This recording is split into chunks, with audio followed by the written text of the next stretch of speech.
उनके वालिद का नाम था रियासुद्दीन, याद रखो।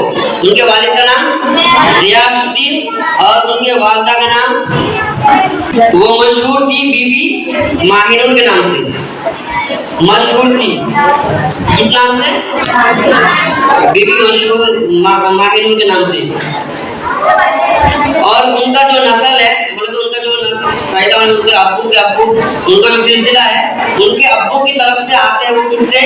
इमाम हुसैन रज़ियल्लाहु अन्हु से, अली रज़ियल्लाहु अन्हु के बेटे इमाम हुसैन से उनका नस्ल आता है अब्बू की तरफ से, और उनके अम्मी की तरफ से इमाम हुसैन के नस्ल से। उनको दोनों तरफ से वो हुजूर के परिवार से, अम्मी की तरफ से भी और उनके अब्बू की तरफ से भी। और वो जब एक मर्तबा वो अपने एक मुरीद के साथ, उनका नाम है, यादा का नाम उस्मान हारूनी, उनके मुरीद के साथ वो गए थे हज करने, ठीक है।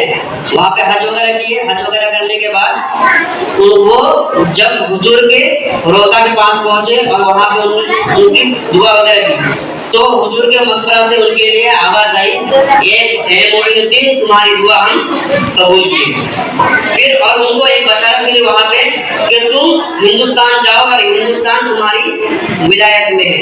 फिर वो वहाँ से हज वगैरह करने के बाद वापस आ जाते हैं। वापस आते ही वो अपने शहर छोड़कर हिंदुस्तान के लिए रवाना हो जाते हैं।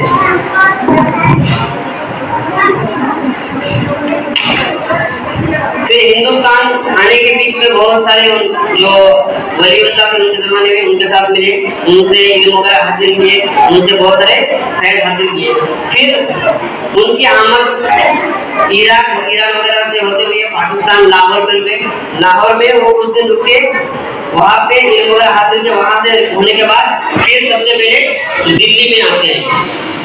तो दिल्ली में उस वक्त जी राज था पृथ्वीराज चौहान, नाम सुने होंगे, है ना, पृथ्वीराज चौहान, उनकी मिल्कियत थी। फिर वहाँ से आने के बाद फिर वो दिल्ली में कुछ दिन घूमने के बाद फिर चले गए अजमेर, क्योंकि उनका जो मकसद था अजमेर था। तो वहाँ से अजमेर चले जाते हैं और अजमेर जाकर उनके जो बहुत सारे जो करामात वगैरह जाहिर होता है, उसमें से कुछ करामात में बता रहा हूँ, सुनो अच्छे से।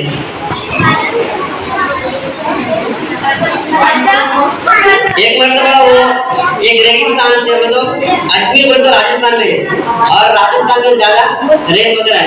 तो एक दिन वो जा रहे थे, तो जाने के देखे